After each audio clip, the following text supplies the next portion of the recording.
ele foi afetado na sua alma. O pecado afetou a sua alma. E afetou o corpo também.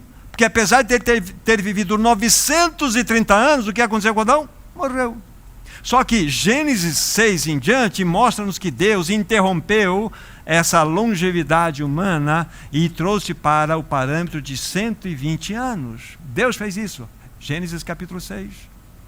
Então nós temos aqui, em linhas gerais, percebido que quando o homem pecou, o primeiro homem pecou, as 3 esferas da realidade do ser humano foram afetadas. Ele morreu para Deus espiritualmente, a sua alma foi afetada, nós vamos ver com mais clareza isso, e o seu corpo foi afetado. E nós vemos isso claramente. Claramente. Hoje. Então, esse é um quadro que apresento para os meus irmãos. Aqui entendemos que os efeitos da queda em todas as esferas do ser humano foram reais. Seu espírito, agora, vamos lá. Cada uma delas, aquela explicação que eu devo para vocês lá atrás, né? As esferas do ser humano, todas elas sendo afetadas, espírito, alma e corpo.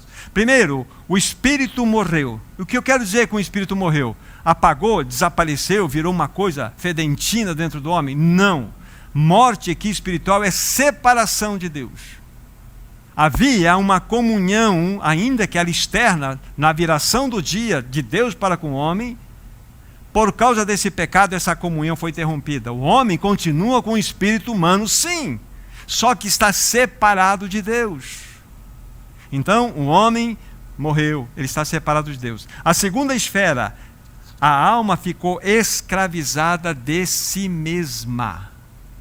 A alma ficou escravizada de si mesma. Então, quando nós lemos há pouco lá o versículo 7, que abriram-se os olhos, né? Depois de eles terem comido, abriram-se então os olhos de ambos, abriram os olhos. Os olhos fecharam para Deus, para aquela comunhão que eles tinham com Deus, e abriram-se para eles mesmos. Aí você vai entender por que nós temos emoções desequilibradas, pensamentos desajustados, vontades irredutíveis. Por quê? Porque o homem está morto espiritualmente. Nós somos um ser voltado para nós mesmos. O que significa ter os olhos abertos aqui para nós mesmos? É sermos a centralidade de nós mesmos. O homem morreu para Deus. Os seus olhos foram fechados para Deus e abertos para si mesmos. Para si mesmo. Esse é o ponto. É por isso que o homem, ele se tornou um ser independente. É por isso que o egoísmo é uma realidade no coração do ser humano. É por isso que ele deseja ser o centro de todas as atenções, por causa do pecado.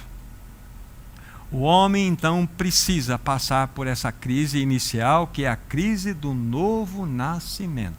Vocês se lembram a primeira citação, Tiago 1,18? Pela palavra nós fomos gerados de novo. Mas eu quero acrescentar um texto, não lemos ainda, 1 Pedro 1, verso 3, para irmos concluindo essa primeira exposição da primeira crise. 1 Pedro 1, versículo 3. É a mesma ideia de Tiago nas colocações de Pedro agora. 1 Pedro 1,3. Bendito Deus e Pai de nosso Senhor Jesus Cristo, que segundo a sua muita misericórdia, nos regenerou para uma viva esperança, mediante a ressurreição de Jesus Cristo dentre os mortos. Aqui, de modo claro, nós vemos. E você vai perceber, e eu quero que você, atento nos seus estudos sobre esse assunto, todas as vezes que a Bíblia fala de regeneração, fala da salvação do nosso espírito, os verbos encontram-se conjugados no tempo passado. Passado, porque é uma obra objetiva realizada por Cristo. Cristo já morreu. Sabendo isso, que o nosso velho homem foi crucificado com Cristo. Então você toma ciência de algo que aconteceu e pela fé você traz para a sua experiência. Todas as vezes que você estiver estudando a respeito de regeneração, salvação do Espírito, os verbos estão conjugados no tempo passado, porque é algo que Cristo já fez. E se você vai estudar depois com atenção a respeito da segunda crise, da qual iremos falar logo mais, você vai perceber que é sempre no presente contínuo, sempre no presente contínuo. E a terceira crise, futuro, futuro, futuro, você ganhará um corpo glorificado.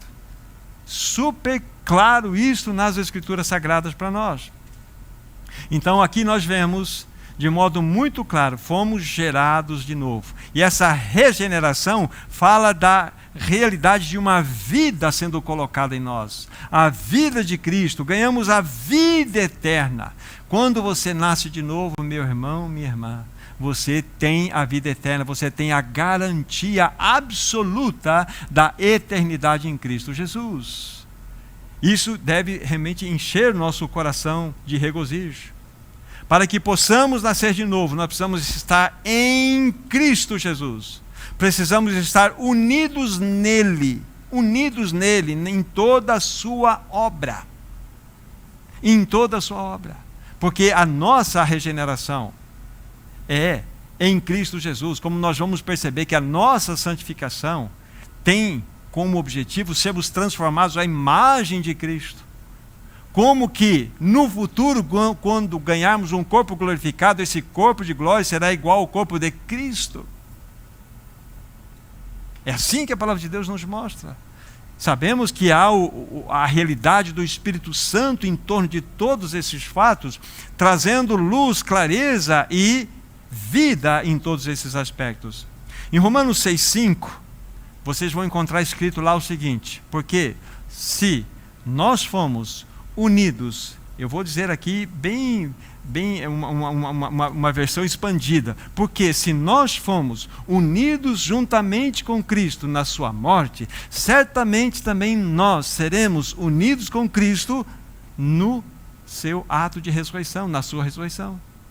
Então fala-nos de uma identificação tanto na morte como na ressurreição de Cristo. Se fomos unidos na morte, certamente seremos unidos na ressurreição. Estamos em Cristo. Aqui está a obra perfeita de Cristo por você e por mim, meu irmão, minha irmã. É o estar em Cristo. É o estar em Cristo. Irmãos, quando você crê, você recebe essa bênção. Para nós fecharmos esse pensamento da primeira crise, né, o que nos liga a essa gloriosa experiência é a fé. A fé.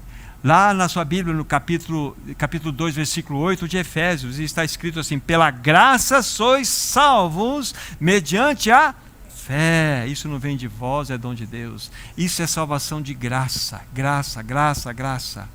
Então, pergunto a todos os meus irmãos, aqueles que estão junto conosco de uma outra forma, nos acompanhando pela mídia: você tem certeza que você nasceu de novo? Você tem certeza que passou por essa primeira crise? Você tem certeza que você herdou a vida eterna? É isso que você precisa responder no seu coração.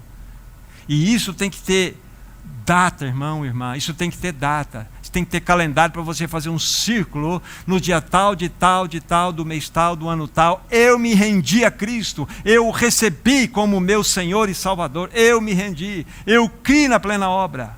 Isso tem que ter data.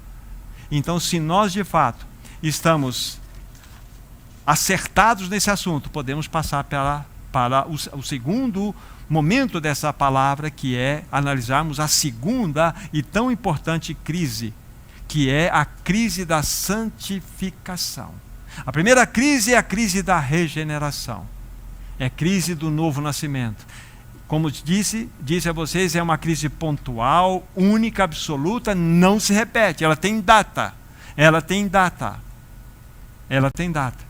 Então você já respondeu para o teu coração: eu me entreguei, eu pertenço ao Senhor. Então você está, e eu também, preparados. Estamos preparados para avançarmos.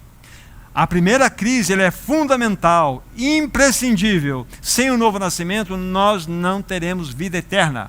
Nós não iremos... Vou dar uma colocação bem simples, como todos nós conhecemos. Nós não iremos para o céu. Nós precisamos de regeneração. E se você creu nesse fato, você então pode dizer que você pode dizer que é um salvo. E nós precisamos dar um passo seguinte, então. Poderíamos pensar, né? Deus tinha a regeneração como tudo para nós, mas não é assim. Como, não sei, um dos irmãos aqui falaram,